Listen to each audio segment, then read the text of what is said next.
तो गणका कब वेद पुराण पढ़ीलु दिहावे बरो कब तीर्थ नायो, हस्ती के हाथ गई कब माला, रणकार की यो जब आण बचायो। अरे बिलनी के शुद्ध आचार किए पुनि झूठे बेर विषम पर खायो। बिलनी ने तो रामचंद्र जी देखे ही उल्टे कर भेजे, दर्शन को नहीं हुए थे। उसके गुरु का वरदान था, उसने गुरु की सच्ची दिल से सेवा कर रखी थी।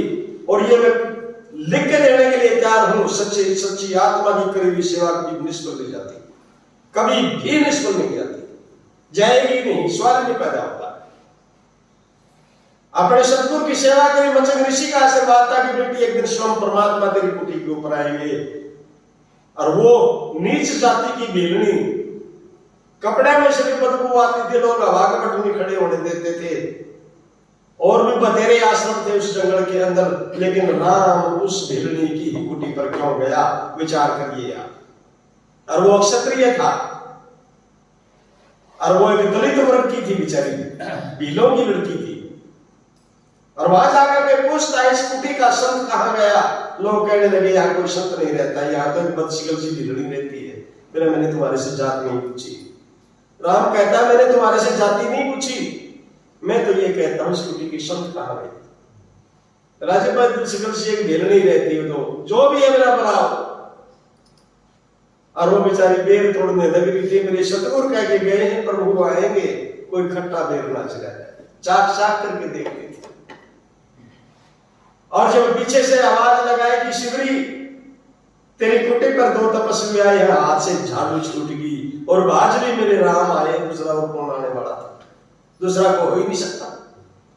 और जाकर के चरणों में लिपट गई, आंसुओं की गंगा बह निकली उस लड़की की और कहने लगी प्रभु बहुत देर लगा दी, बहुत देर लगा दिया आपने, इतना इंतजार। आज तो 2 दिन इंतजार नहीं होता, वो 12 साल तक उस वचन के ऊपर डटी रही कि मेरे सतगुरु का वचन सिद्ध होकर के रहेगा, खाली जा नहीं सकता।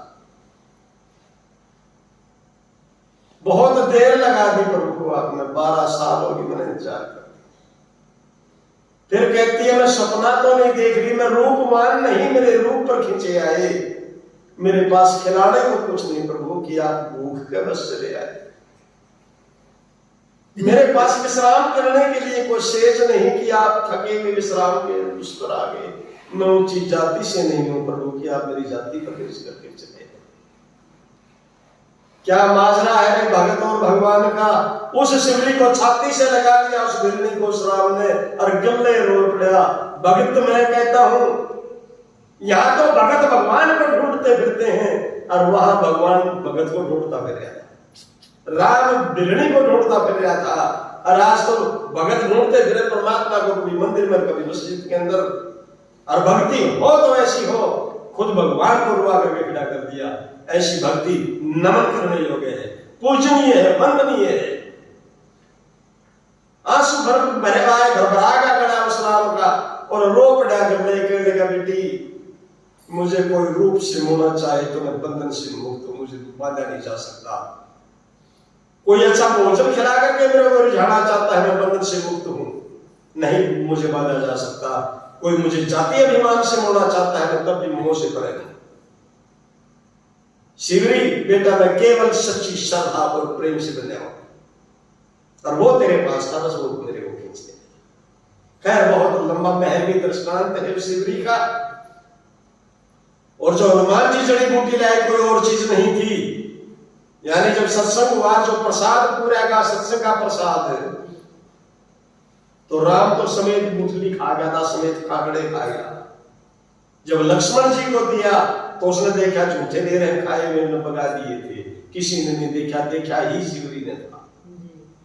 और बांट करके प्रसाद खड़ी हुई, कहने लगी प्रभु मेरा एक प्रश्न है। तो राम कहने लगे कि बोटो बेटा क्या प्रश्न है, क्या संख्या है। बिना जी जिस आसन के ऊपर आप विराजमान हो, ये आसन किसका है। राम कहता है पुत्री ये आसन ना मेरा है, ना ये आसन तेरा है। सत्संग के अंदर जो आसन लगाया जाता है वो आसन भगवान का होता है। कहने लगे प्रभु फिर उस आसन का जो प्रसाद दिया रखा जाता है, अर्पण किया जाता है, वो प्रसाद किसका होता है। कि शिवरी कहना क्या चाहती हो? कहने की प्रभु मेरे क्वेश्चन क्या है? कहने के सत्संग का प्रसाद भगवान का ही प्रसाद होता है बेटा। बोला अगर उस प्रसाद की कोई तोहिन करता है तो फिर उसकी सजा क्या होती है? वो भगवान की तोहिन हुई या किसी और की? रामचंद्र में पड़ गया, कहने लगा शिवरी कहना क्या चाहती हो? पहेलियां क्यों बुझा रही हो? सत्य बताओ क्या कहना चाहती हो? कहने लगी प्रभु मेरे क्वेश्चन क्या है? कहने लगे जो सत्संग के प्रसाद की तोहिन करता है ये भगवान की तोहिन है। बोला प्रभु उसकी सजा? बोला उसकी सजा शिवरी जो तू कहेगी सजा वही होगी। कौन वो पापी जीव है जिसने प्रसाद का अपमान किया है? कहने लगा प्रभु मुझ पापन की इतनी औकात कहां मैं किसी को सजा दे सकूं? कहने लगा नहीं कहो। कहने लगे प्रभु सोच लो, वो आपका कोई अजीज भी हो सकता है, प्यारा भी हो सकता है। कितने गजब के वचन थे। इसका नाम है सत्संग, उसका नाम है समानता, उसका नाम है समदृष्टि। राम कहता है शिवरी मैं जब तक इस आसन के ऊपर विराजमान हूं ये सारा संसार मेरा भाई है, ये सारा संसार मेरा बाप है, ये सारा संसार की जो है माताएं मेरी माँ है, ये सारा संसार की बहनें मेरी बहनें हैं, ये सारे संसार की बेटियां मेरी बेटी हैं। कोई पक्षपात नहीं, स्पष्ट कहो क्या किसने तोहिन की? कहने लगी जी जति साहब ने प्रसाद फेंक दिया। बोला फिर बोलो सजा। शिवरी कहती है प्रभु मैं और तो क्या कह सकती हूँ, मैं तो ये कहूंगी कि जति साहब को ये प्रसाद खाना ही पड़ेगा। तथास्तु खाना ही पड़ेगा। लक्ष्मण को फिर के हंसने लग गया। बोला ये दो पागल इकट्ठे हो रहे हैं, इन दोनों का दिमाग खराब हो चुका। खाना ही पड़ेगा, नहीं खाता मैं झूठे वे, खाना पड़ेगा कोई धक्का हो रहा है। राम ने निहार लिया था कि इसका ये बात अच्छी नहीं। खैर लंबे दृष्टांत में नहीं जाऊंगा। हनुमान जी जो संजीवन बूटी लेकर के आए वही फेंके हुए बेर थे और वो लक्ष्मण को खाने ही पड़े जब उसको मूर्छा गति के अंदर जो है मेघनाद ने शक्ति मारी थी उसने। और हनुमान जी गुरुमुख था, वो रामचंद्र जी से नामता नहीं था। हनुमान जी ही जानता था उस नदी को और बस की बात नहीं थी, इसलिए वही लेकर के गए और वो उसका मुंह में डाली, उसने खानी पड़ी, तब जाकर के जान लक्ष्मण की बची थी। बोल सतगुरुदेव महाराज की जय।